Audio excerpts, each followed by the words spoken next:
Korean Mafia boss pretends to be in a coma, but when he hears his nurse's confession, everything changes. The sterile scent of antiseptic and the rhythmic, metronomic beeping of the cardiac monitor were the only constants in a world that had shrunk to the four walls of a VIP hospital suite. To the outside world, Jae-sun was a fallen titan, a casualty of a brutal ambush that had left the formidable head of the Gwangju syndicate in a vegetative state, powerless and drifting in the void.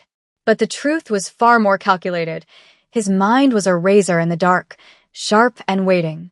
He had trained for years in the discipline of stillness, slowing his breath until it was barely a ghost of a respiration, keeping his heart rate artificially low, and enduring the humiliation of being discussed as if he were already a corpse. He lay there, paralyzed by choice, listening to the vultures circle his empire. The suite was luxurious, filled with flowers he couldn't smell and cards he wouldn't read, but it was a prison nonetheless, monitored by cameras and guarded by men whose loyalty was currently up for auction.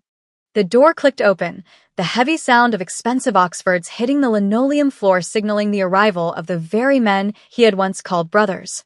Sang-woo, his second-in-command, entered with the arrogance of a man who had already tried on the crown and found it fitting. Accompanying him was Director Cho, the syndicate's legal counsel, a man whose voice dripped with a slippery cadence of corporate betrayal.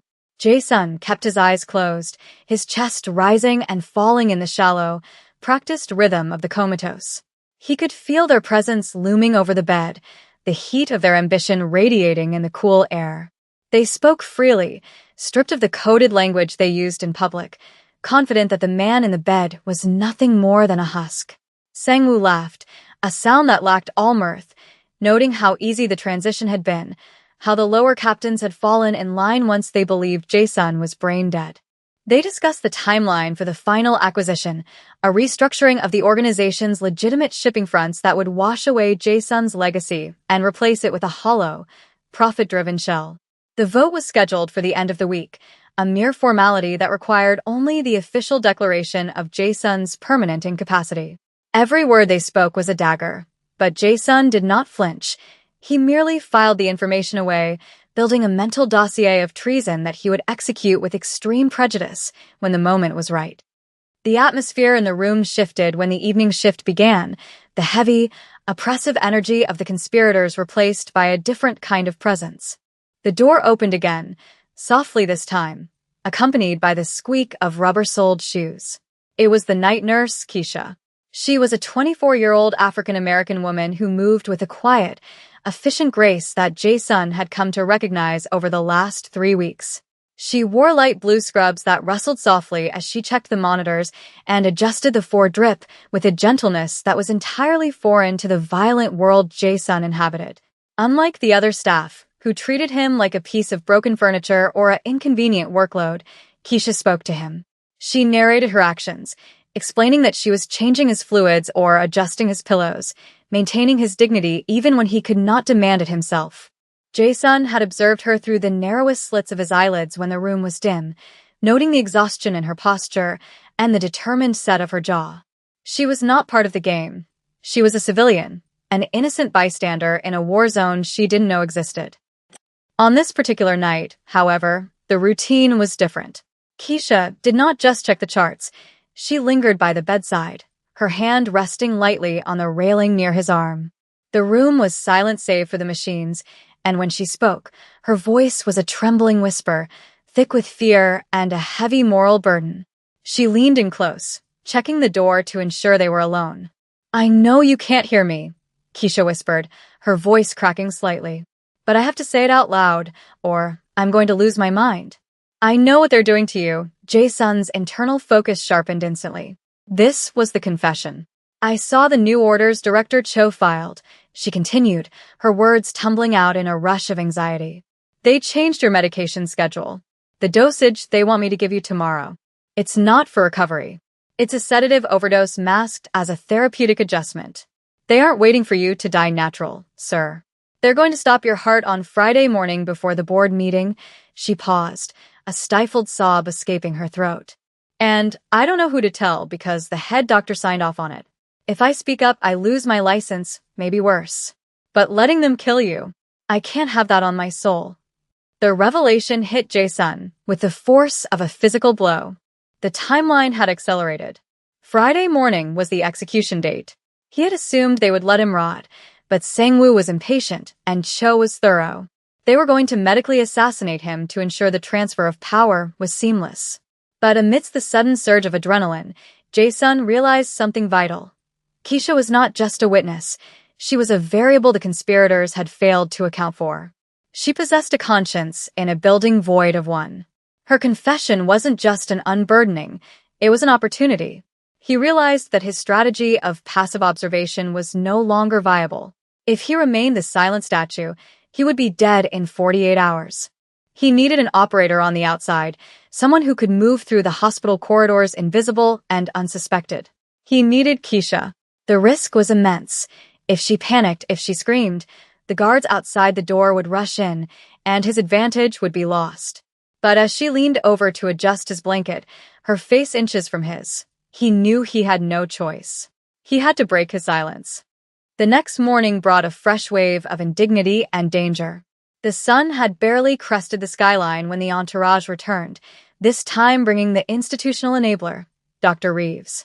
Reeves was a man of weak chin and weaker morals, his white coat a costume of authority that barely concealed his greed. Jae-sun lay motionless as Reeves performed a cursory examination, pressing cold metal instruments against Jae-sun's chest while ignoring the patient entirely to speak to Sang-woo. The decline is proceeding as anticipated. Reeves lied, his voice smooth and practiced. We expect the final system's failure to occur naturally within the next 2 days.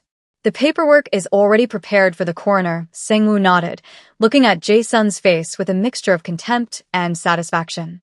Good. The board needs a clean break. No lingering questions, they stood at the foot of the bed, discussing the murder of the man right in front of them, shielded by the arrogance of their power. Keisha was in the room, standing in the corner with a tray of medications. Jae-sun could feel her tension. It radiated off her like heat. When Reeves ordered her to prepare a specific injection, a precursor to the lethal cocktail they planned for Friday, she hesitated. Doctor, Keisha said, her voice steady but laced with underlying steel. This dosage is contraindicated with his current beta blockers. It could cause severe bradycardia. It was a brave move, a technical objection thrown up as a shield. Reeves spun on her, his eyes narrowing. I am the attending physician, nurse. You are here to follow orders, not to audit my prescriptions. Administer the dose, or I will have you removed from this floor immediately. The threat was clear. Sang-woo watched the exchange with bored amusement, unaware that the young woman holding the syringe was the only thing standing between him and total victory.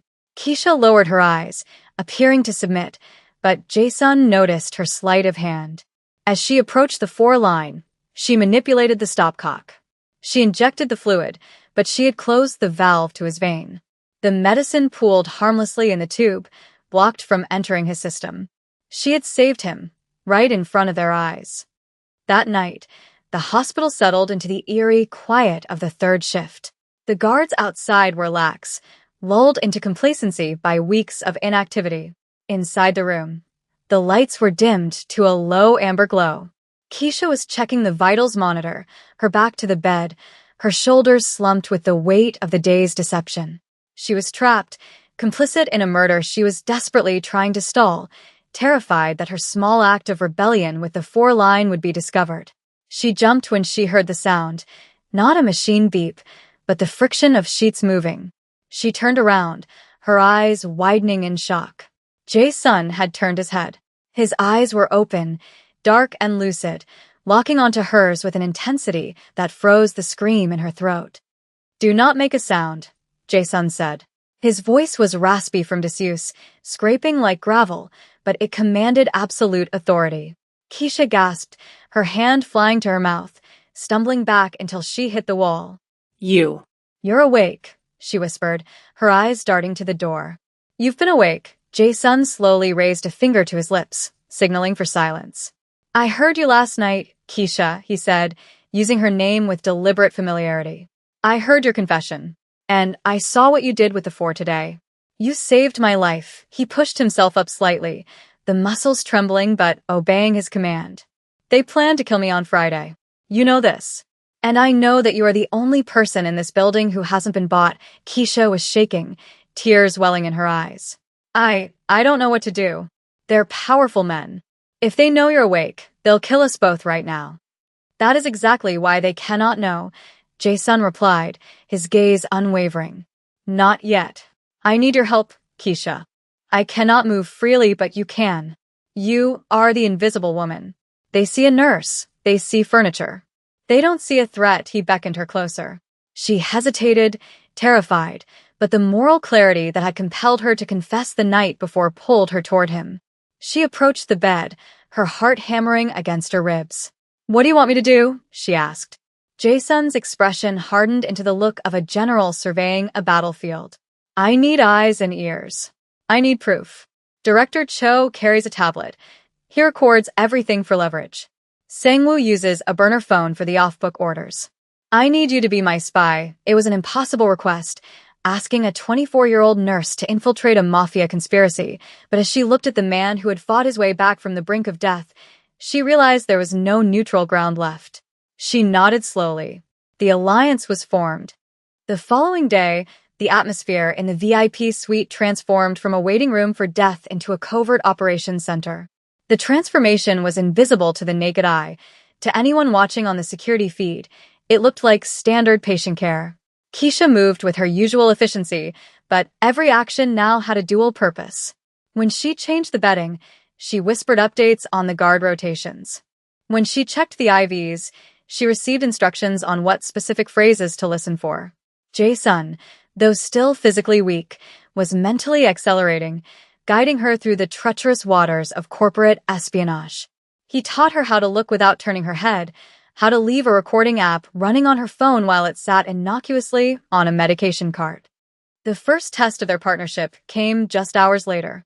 Director Cho arrived alone, pacing the room while on a call, his voice low and agitated. The offshore accounts need to be ready by Friday noon, he hissed into his phone. Once the flatline is confirmed, we transfer the assets immediately. I don't care about the encryption keys. We bypass them with the death certificate. Keisha was in the room, emptying the waste bin. Her heart thundered in her ears. Loud enough, she feared, to be picked up by the microphone. She had placed her phone on the counter behind Cho, the screen dark, but the recorder running. She moved slowly, fighting the urge to flee. Cho turned, his eyes sweeping over her dismissively before returning to the window. Yes, the nurse is irrelevant. Just get it done. He ended the call and left, leaving the phone behind on the counter for a split second before scooping it up, but he missed Keisha's phone. As soon as the door clicked shut, Keisha retrieved her device, her hands trembling so violently she almost dropped it. She rushed to the bedside, playing the audio back for Jae-sun. The quality was crisp. It was a smoking gun, a direct admission of premeditated murder and financial fraud. Jae-sun listened, a grim smile touching his lips for the first time. Perfect, he whispered. This is the first nail in their coffin, but the recording was only one piece of the puzzle. To dismantle them completely, he needed to know the full extent of the network. He needed to know who on the board had betrayed him. We have the method, Jae-sun said, his voice stronger now. Now we need the roster. Tonight, you need to get into the nurse's station computer. Access Dr. Reeves' private files. He documents his special consultations. That list will tell me who I need to destroy and who I can spare. Keisha looked at him, fear still present but now tempered by a rising sense of purpose. She wasn't just a nurse anymore. She was the right hand of the boss, and they were going to take back the kingdom. The hallway outside the nurse's station was bathed in the sickly, flickering fluorescent light that characterized the graveyard shift, a stark contrast to the shadowed intimacy of the VIP suite where a mafia boss and a nurse plotted a revolution. Keisha stood at the precipice of the corridor, her heart hammering a frantic rhythm against her ribs as she clutched a clipboard to her chest, using it as a shield against the creeping dread. It was 3 a.m., the dead hour, the time when human error was most likely and when the hospital's skeletons were buried in digital graves. Jae-sun had been precise in his instructions, his mind dissecting the hospital's security protocols with the same ruthless efficiency he used to dismantle rival gangs. He needed the ledger, Dr. Reeves' private consultation log, which Jason suspected was a thinly veiled record of bribes and illicit prescriptions. Keisha approached the main terminal, her hands trembling as she reached for the keyboard. The login screen blinked at her, a blue cursor pulsing like a taunt. Earlier that day, under the guise of organizing Reeves' desk, she had placed a piece of clear tape over his keyboard, later dusting it with crushed chalk from the supply closet to see which keys were pressed, a trick Jason had whispered to her from his bed. The pattern suggested a date. She typed it in. The date of Reeves' medical board certification. Access granted. The screen flooded with data, casting a ghostly pallor over her face as she navigated the labyrinth of folders. She found it buried under a directory labeled Archived Research, a spreadsheet titled External Revenue. It was a roadmap of corruption, detailing payments from Sengwoo shell companies directly into Reeves' offshore accounts, with line items explicitly referencing subject JS termination. As the file transferred to the encrypted USB drive Jason had guided her to locate in his personal effects, hidden in the lining of his suit jacket hanging in the closet, the elevator chimed at the end of the hall. The sound was like a gunshot in the silence. Keisha froze, her eyes darting to the progress bar. 85%.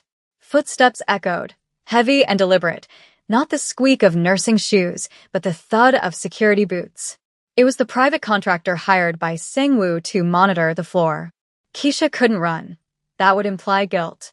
She forced herself to breathe, willing her posture to relax into the slump of a tired employee catching up on paperwork. The guard rounded the corner, his gaze sweeping over her with suspicion. Late night for filing, isn't it? He grunted, his hand resting casually near his belt. Keisha didn't flinch, channeling the icy composure Jason had modeled for her. Dr. Reeves needs these charts audited before the board meeting tomorrow, she lied, her voice steady despite the nausea churning in her stomach. Unless you want to explain to him why his audit is incomplete?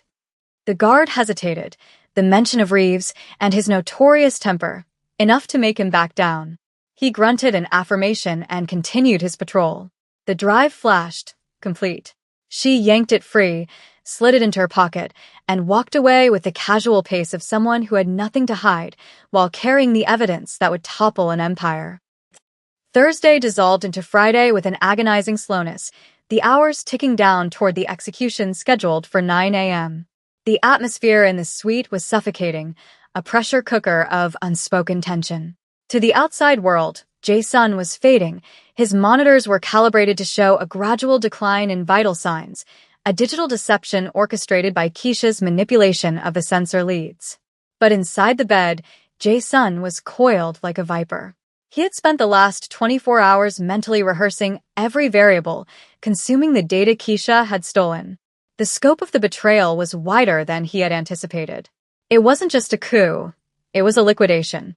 Sengwoo had arranged to sell the syndicate's shipping routes to a Russian conglomerate immediately upon Jason's death, a deal that would flood the streets with product Jason had strictly forbidden. The moral stakes had shifted. This was no longer just about his survival, but about preventing a chaotic flood of violence that would engulf the city. Keisha moved around the room, performing her final checks, but her eyes were red-rimmed from lack of sleep. They had made contact with the one external variable Jason could trust, Attorney Kong, a man of archaic honor who had been pushed out by Director Cho, but never fired. Through a burner email accessed on the hospital Wi-Fi, they had sent the encrypted files. The reply had been a single word. Received now. They just had to survive the morning. You have to leave the room when they come, Jason whispered during her morning rounds, his voice barely audible over the hum of the HVAC. If things go wrong, I do not want you in the crossfire. Keisha shook her head, adjusting his blanket with fierce determination. No. I'm the nurse. I have to be here to administer the final dose if I leave. Reeves does it himself, and he won't hesitate. I'm staying. It was a defiance that Jason respected, a sign that the civilian had forged herself into a soldier in the span of 3 days. He didn't argue. He simply closed his eyes as the heavy oak doors swung open.